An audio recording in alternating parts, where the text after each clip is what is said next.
Никто не заметил его боли, потому что он идеально улыбался. Он приходил, он оставался молчаливым, он никогда не жаловался, поэтому они предположили, что с ним все в порядке. Но внутри он вел битвы, за которые никто не аплодировал. И это правда о сильных людях, они не кричат о помощи, они просто выживают. Он часто смотрел на мир, с надеждой мечтая, что однажды кто-то заметит его внутреннюю борьбу. Но дни проходили, и тишина оставалась его единственным спутником. Он продолжал улыбаться, даже когда сердце было полным боли, без возможности раскрыть свои настоящие чувства. Каждый новый день стал новым испытанием, но он знал, что должен быть сильным, даже когда сила не приходила. Каждое утро он приходил в это кафе, наблюдая за счастливыми лицами других, в то время как его собственное сердце оставалось в изоляции.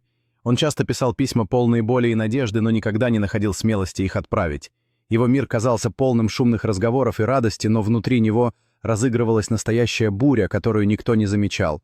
Он знал, что его тишина не означает отсутствие боли, а просто выбор сохранить свои мучения при себе.